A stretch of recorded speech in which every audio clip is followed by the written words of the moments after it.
All right, everybody, get ready to trade in those hiking boots for some seriously stylish city shoes. Because today, we're diving into the heart of Argentina. Oh, yes, And not the indeed. pampas or the glaciers that you might be expecting. Yeah. No, we are going full-on urban explorer mode with this deep dive. What I think is really fascinating is how often Argentina gets pigeonholed as just a nature destination. Right. Like, oh, you're going to Argentina, you must be going to Patagonia. Yeah. But these cities, I mean, they're like mini countries themselves. Yeah. Each one has a vibe that you won't find anywhere else. Absolutely. We've got this article here on 12 must-visit Argentinian cities, and I'm already seeing some surprises. Oh, yeah. I mean, I knew Buenos Aires was a big deal, but a global urban destination? Oh, yeah. That piques my curiosity. Well, it's not just hype. You know how some cities try to mimic European grandeur and they just fall short? Yeah. Buenos Aires actually nails it. That architectural influence goes deep. Late 19th century, the country was booming, and they literally brought in architects from Europe Wow. to create a rival to the world's best. So it's not just pretty buildings, it's a statement? It is. But I've also heard about the energy there. What about the whole Métis, tango, Fernet, and Coke scene? Is it as intense as they say? Oh, it's real. It's real. Yeah. Especially that Fernet and Coke. Really? But here's the thing. That drink is Italian originally. Huh. Interesting. To me, that kind of sums up Buenos Aires. It's this fusion of cultures that they then make their own thing. Well, I like that. Yeah. Okay, I'm getting serious fear of missing out now. Yeah. And the food scene, the article mentions it's not just steak, but like high-end vegan Italian fusion. Yeah. Is that just for tourists? Or are Argentinians really into that variety? It's a trend across South America, actually. Chefs are going beyond the classics, which makes sense. Buenos Aires has always been a melting pot, so the food is reflecting that. And, you know, that attracts adventurous eaters from all over. So if I'm hitting up Buenos Aires, what's one can't-miss thing the article recommends, aside from, you know, everything? Aside from everything. Yeah. For practical stuff, the Subte, their subway, is a lifesaver. Okay. And Sundays, hit up the Feria de San Telmo. Okay. Antiques, crafts, live tango. Okay. It's a whole vibe. Noted. Okay, from the super modern to something a bit more classic. Cordoba, one of Argentina's oldest cities. Yeah. But the article says it has amazing food. Mhm. I thought that was a Buenos Aires thing. Cordoba is where you go for that colonial Argentina feel. The Cordoba Cathedral, Plaza de San Martin, those are your history lessons in stone. But great food is woven into the whole country's DNA, just expressed differently. So history buff by day, foodie by night. Exactly. I like it. Speaking of, the article mentions this Plaza Cielo Tierra Museum. I'm drawing a blank here. That one's more sciencey. Astronomy, nature, all that. Interactive, engaging. Okay. They're not afraid to break the mold even with their museums. And then you've got the live Quarteto music scene, which is pure Cordoba. Wait, Quarteto. That's not like tango, And a right? totally different vibe. Born in Cordoba in the 1940s, fast-paced, accordions, electric guitars. Okay. It's the city's energy in music form. Hard to explain, gotta experience it. Challenge accepted. Any insider tips for Cordoba before we move on? Mercado Norte for sure. It's the real local food scene, not just fancy restaurants. And if you're catching a Quarteto show, book ahead. They're popular for a reason. From tango to Quarteto, I'm seeing Argentina knows how to party. Now, I'm a sucker for a good beach town, so tell me about Mar del Plata. Surf capital, right? It is the beach hub, no doubt. But what's wild is you've got Victorian mansions on the beach, right next to places like the Juan Carlos Castellano Municipal Art Museum. Really? Yeah, history and chill all in one. Okay, that's not what I was expecting. It's not just Spring Break Central. You can definitely find that vibe if you want it, but you can also have a morning wandering art galleries, then hit the waves in the afternoon. Okay. It's got layers, this city. All right, color me intrigued. The article mentions driving south from there for sea lions. In some villages? Sea lions at the harbor. Oh, wow. Massive colony, amazing to see. Then further south, you've got Chapadamala, these chill villages where you can get a beach barbecue that'll blow your mind. Oh, wow. It's a whole different pace from the city, like stepping back in time. So which is it?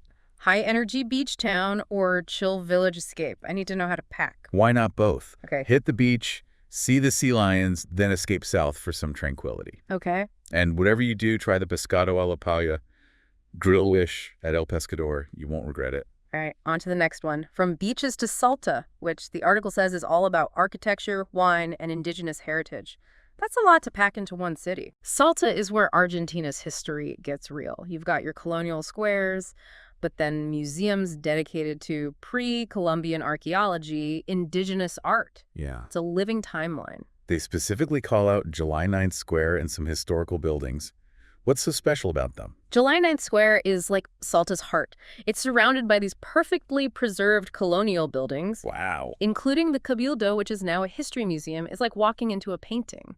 And for those of us who love ancient stuff, there's the Museum of High Altitude Archaeology, right? That's the one. They've got Inca mummies found on a volcano, incredibly well preserved. What? Yeah, it's a powerful reminder that Argentina's history goes way, way back. Okay, I'm getting the sense Salta is a place you could easily spend a week and still not see everything. What else was on the article's must-do list? The Museum of Fine Arts, for sure.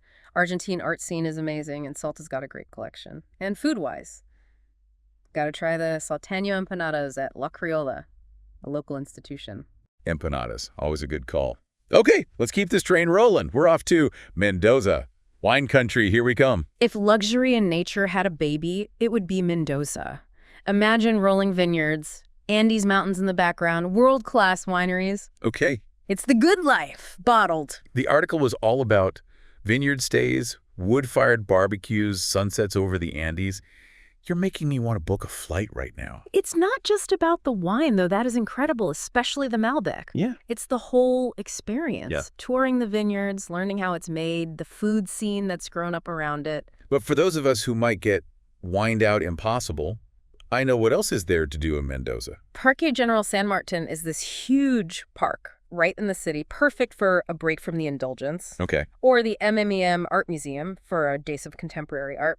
Mendoza caters to a lot of tastes, surprisingly. So it's not just for wine snobs. No. Good to know. No, not at all. What were the article's top recommendations for experiencing Mendoza? Wine tasting tour is a must, obviously. Places like Bodega Catena Zapata, Bodega Norton. Wow. Legendary. And that sunset over the Andes. Yeah. Find a spot with a view. It'll be the highlight of your trip. All right, Mendoza is officially on my list, but we've got more ground to cover. Next up, San Salvador de Jujuy, and I'm already lost. Where is this place and what's it all about? Jujuy is up north, and it's where Argentina's indigenous heritage is strongest. Okay. The city's got a buzz, but it's surrounded by these insane natural attractions. Oh, wow. Vineyards, hiking trails, the Salinas Grandes salt flats. The article mentions empanadas again, but they say these are unique. How many kinds of empanadas are there? Each region has their own twist. In Jujuy, they're known for being spicy, lots of meat, potatoes, local spices. Okay. It's a culinary adventure in itself. Okay, my taste buds are intrigued. But aside from food, what else makes Jujuy special? Well, the city's got a charming historical center. Okay. Plaza España is beautiful. There's a Museo Histórico J.G. Laval if you're a history buff. Yeah. But honestly, it's the nature. Yeah. Being so close to the Andes, the salt flats, it's unreal. I'm picturing some epic Instagram shots here. Any must-dos, according to the article? Empanadas at El Nuevo Horizonte, for sure. Wow. Best in Jujuy. And the day trip to Salinas Grandes. Yeah. Imagine a sea of white mountains in the background. Bucket list material. All right. Jujuy is officially added to my travel bucket list. Yeah. Now, on to a place that sounds a bit more my speed. Bariloche, nestled in the Patagonian Andes. Lake views, forests, sign me up. Bariloche is like a fairy tale town, but with a twist. You've got your chocolate shops and German-style buildings, which is already adorable. Yeah. But then, bam, snow-capped Andes mountains in the background. Wait, German-style buildings in Argentina. How did that happen? Bariloche has a strong European influence, particularly German. Okay. It's reflected in the architecture, the food, even the vibe. It's like a little piece of Europe nestled in the heart of Patagonia. Okay. That's unexpected and cool. Yeah. The article also mentioned it being South America's winter sports hub. Oh, yeah. Is it all skiing and snowboarding, or is there something for us warm weather lovers? Bariloche is a four-season wonderland. Okay. Summertime, you've got hiking trails through lush forests, crystal clear lakes, perfect for kayaking, even whitewater rafting on the Laime River. Oh, wow. It's a nature lover's paradise. I'm sensing a theme here. Argentina does not disappoint when it comes to outdoor activities. The article suggested driving along highways 77 and 40 for scenic views. What makes these routes so special? Highway 77 hugs the shores of Lake Nahuelhuapi, so imagine those views. Water, mountains, forests, it's unreal. And Highway 40, that one cuts through Patagonia, Yeah. famous for dramatic landscapes, those winding roads, remote beauty. Okay, road trip playlist, start. Exactly. Any Barrelos must-dos before we move on? Renting a car is key, gives you that freedom to explore. Hit up Rapa Nui for some amazing local chocolate. Okay. And the Circuito Chico and Route of the Seven Lakes. Yeah. Nature at its finest, don't miss them. All right, mental note made. Now, for our next stop, we're heading to the end of the world, literally. Oh, yeah. Ushuaia, the world's southernmost city. Mm-hmm. What's it like being at the edge of the map? Ushuaia is unlike any other city.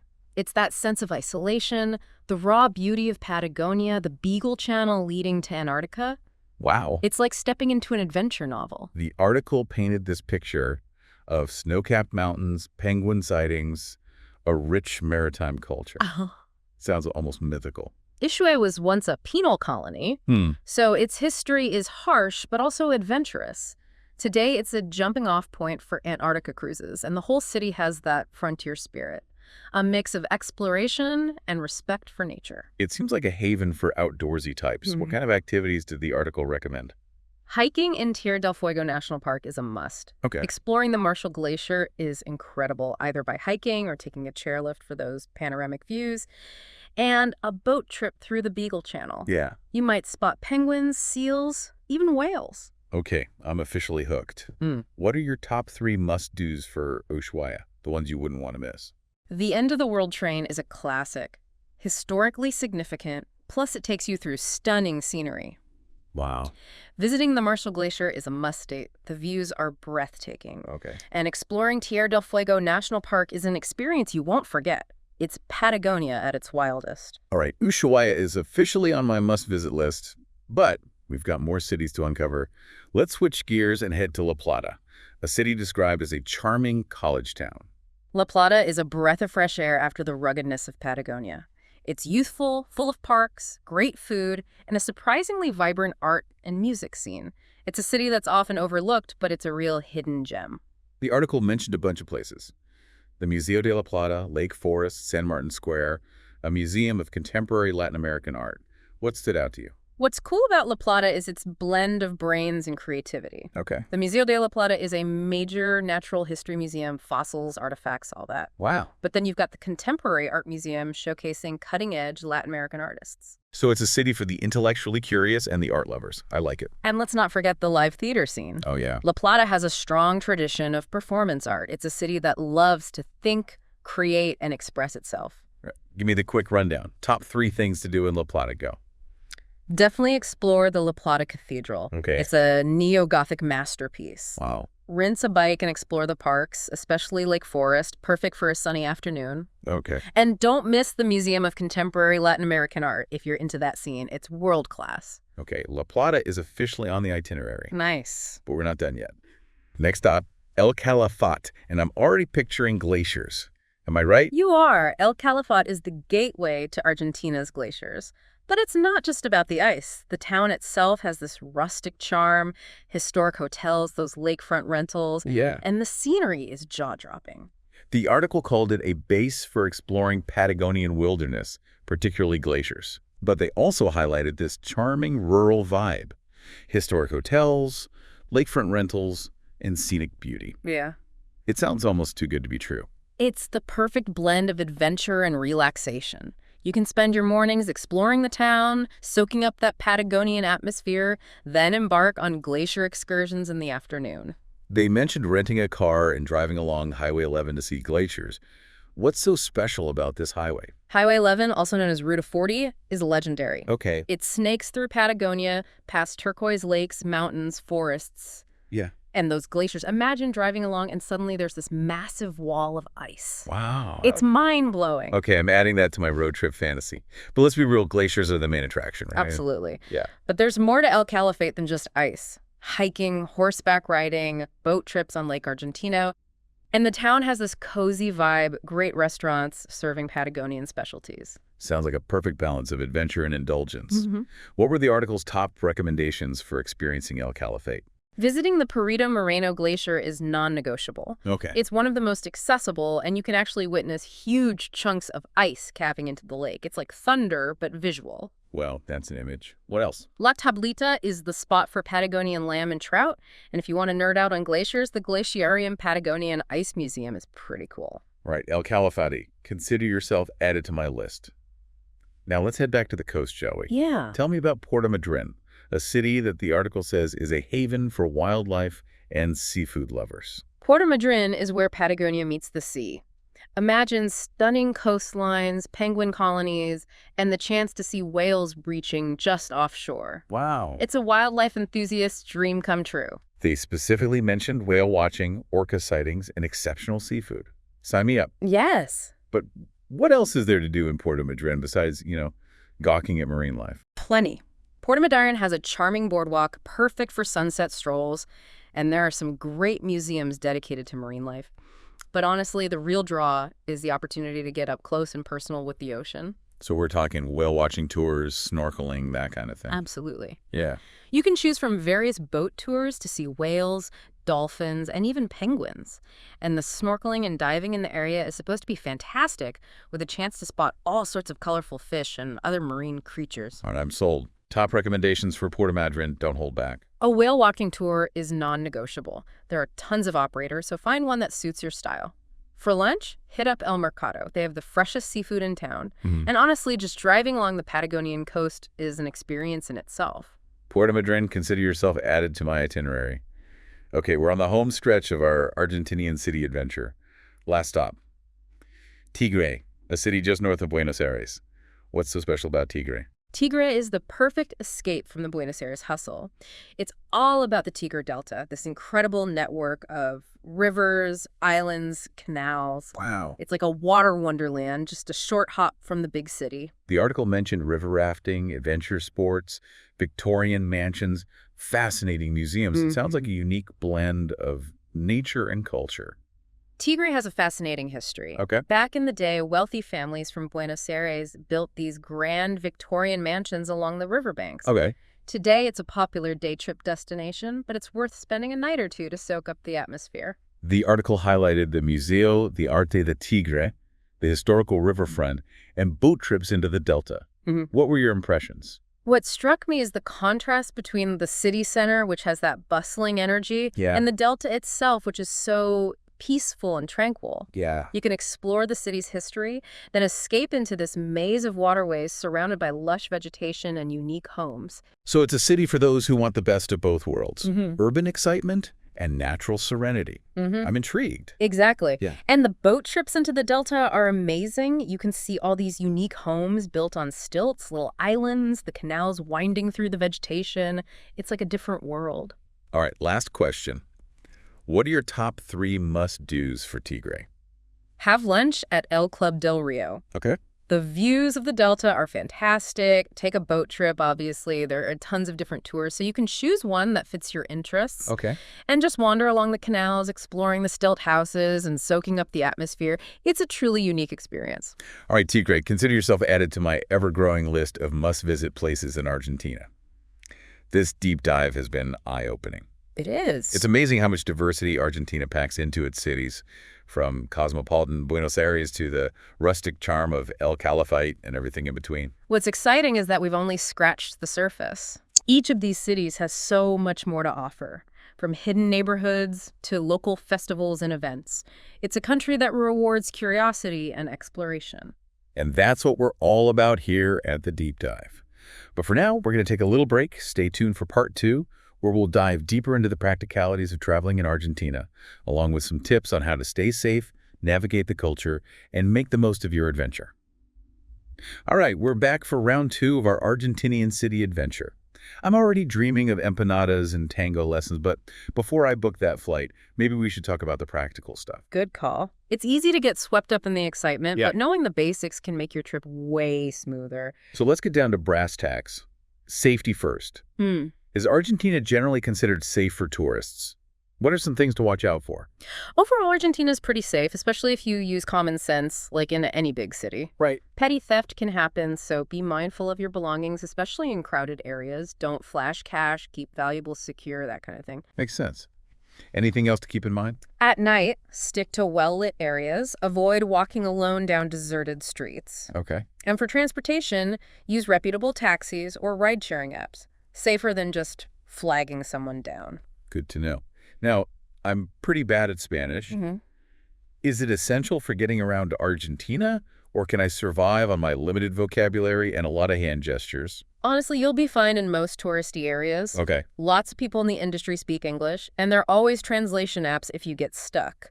But even a few basic phrases go a long way. Right. Locals appreciate the effort, even if it's a bit butchered. I could definitely handle hola and gracias. Yeah. What about money? Is it pesos all the way, or are credit cards widely accepted? Pesos are the way to go. Okay. But most places take cards, especially in the bigger cities. Just have some cash on hand for smaller purchases, tips, that sort of thing. Any tips on exchanging currency? Should I hit up the airport kiosk, or are there better options? Skip the airport. Their rates are usually terrible. Official exchange bureaus or banks are your best bet. Or even ATMs, though watch out for fees. And remember, Argentina has had some economic ups and downs. Right. So exchange rates can fluctuate, so maybe check before you go. Duly noted. Okay, last practical question. Tipping. Is it customary in Argentina, and if so, how much should I tip? Tipping is definitely expected. Okay. In restaurants, 10% is standard. All right. For porters, taxi drivers, tour guides, just a few pesos for good service is fine. It's a small gesture that goes a long way. All right, with the practicalities out of the way, I'm ready to get back to exploring. We talked about the modern vibe of Buenos Aires, the colonial charm of Cordoba, but I'm curious about the architectural scene beyond those big hitters. Did the article mention any hidden gems? Oh, Argentina's full of them. Yeah. It's a country that's passionate about preserving its history, and that shows in the architecture. Take La Plata, for example. It's not on most tourists' radar, but it's known for its planned layout, wide avenues, and a unique architectural style that's all its own. The article did mention La Plata, but mostly as a college town. Right. What kind of architecture are we talking about? Think neo-Gothic grandeur. Their cathedral, the Catedral de la Plata, is one of the largest in South America, and it's absolutely stunning. It's a city that surprises you visually. Okay, I'm adding La Plata to my list of places to check out. But speaking of grand architecture, we can't forget Buenos Aires.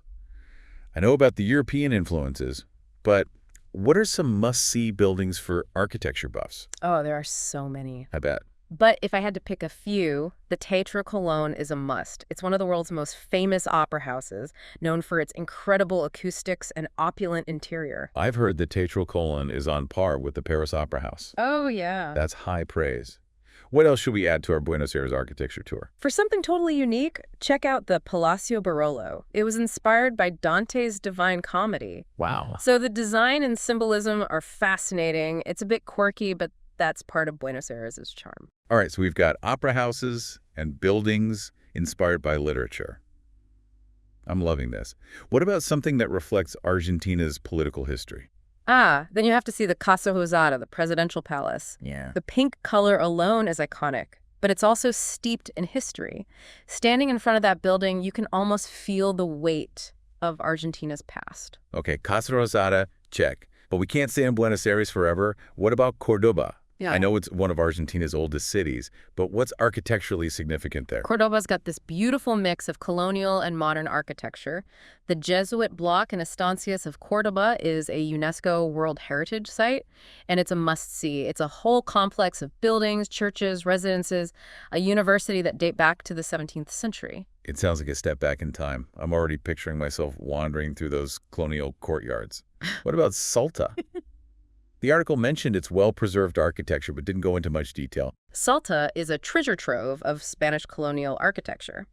The main square, Plaza 9 de Julio, is surrounded by these gorgeous buildings, including the Cabildo, which is now a history museum. And then you have the Cathedral Basilica, which is a beautiful example of Spanish Baroque architecture. So we've got grand opera houses, literary landmarks, colonial courtyards, and Baroque churches. It's like a crash course in architectural history. I'm already feeling overwhelmed in the best way possible. That's the beauty of Argentina. It constantly surprises you with its richness and diversity. Right. We haven't even talked about the museums yet. Oh, right. Argentina is a country with a story to tell, and I'm ready to listen. Where should we start our museum hopping adventure? Buenos Aires is a must, of course. Yeah.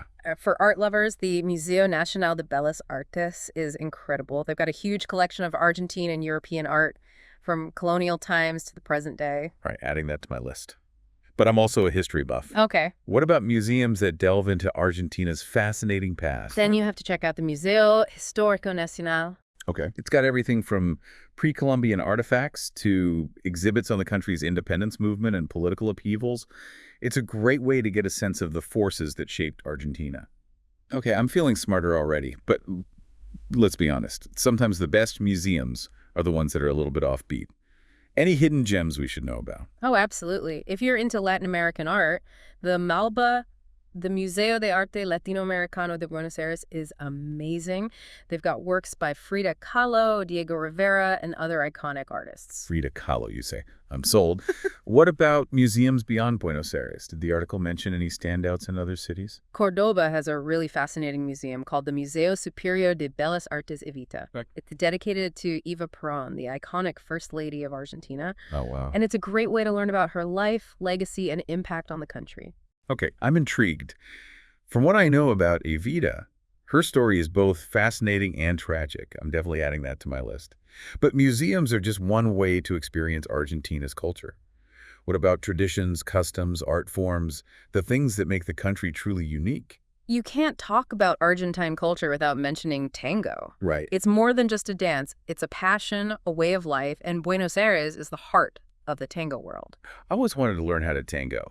Is it as difficult as it looks? It takes practice, but it's so worth it. Yeah. And Buenos Aires is the perfect place to learn. You can take lessons, attend tango shows, or even visit a milonga, which is a traditional tango social dance event. Oh, I love that idea. A milonga sounds like a great way to experience authentic Argentine culture.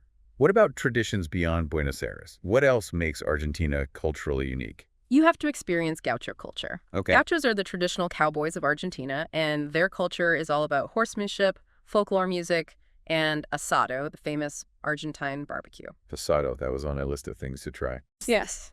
But it sounds like it's more than just food, right? Asado is a social event, a ritual.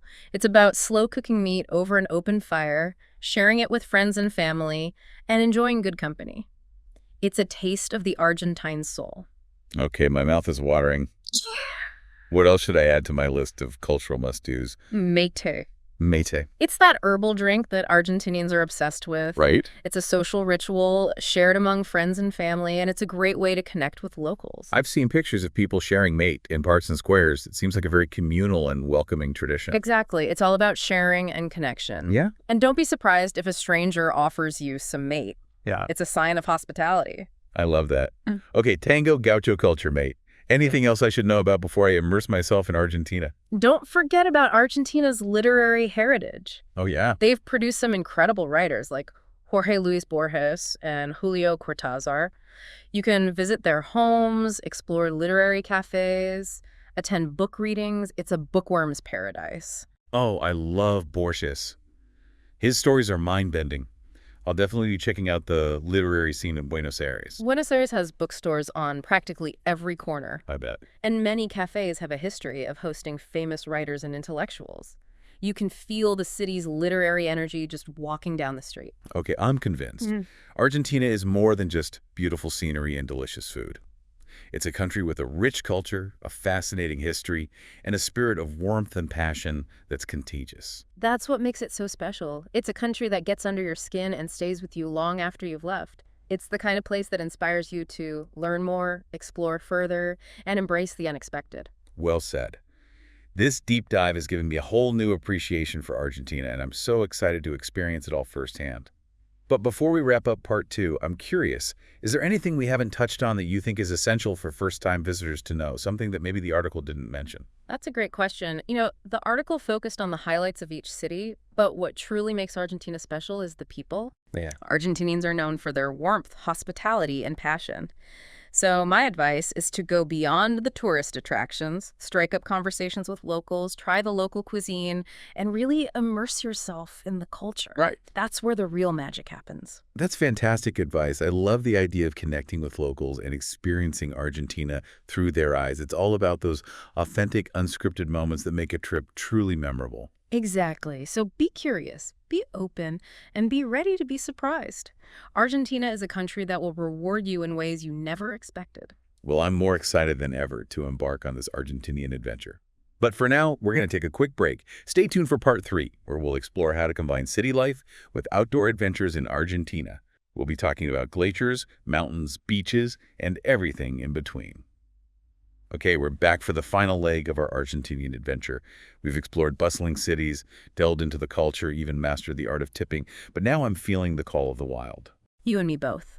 Luckily, Argentina doesn't make you choose between city life and outdoor adventures. They often go hand in hand.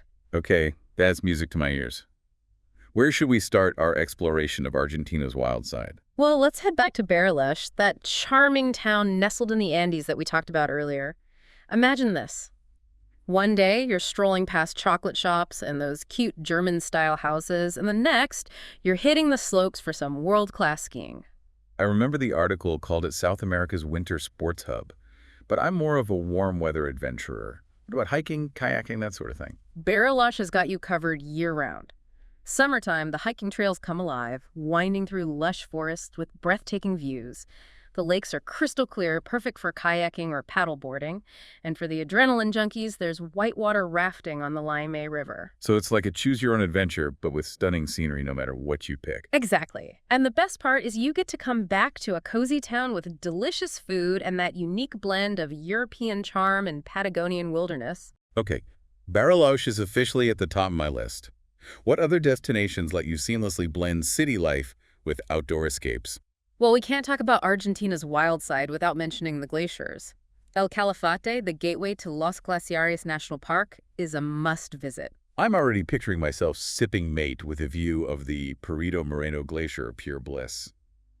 But is it all about boat tours and glacier gazing, or are there more active adventures to be had? El Calafate caters to all levels of adventurers. You can take leisurely boat tours to get up close and personal with the glaciers, or opt for guided hikes through the national park. And for the truly adventurous, there's ice trekking on the glacier itself. Ice trekking. Okay, now you're speaking my language. That sounds incredible. Hmm. But I'm sensing a theme here. Mountains and glaciers. What about something a bit more coastal? Then Puerto Madryn is calling your name. It's a coastal city in southern Patagonia, and it's all about marine adventures. The article raved about the whale watching and orca sightings there.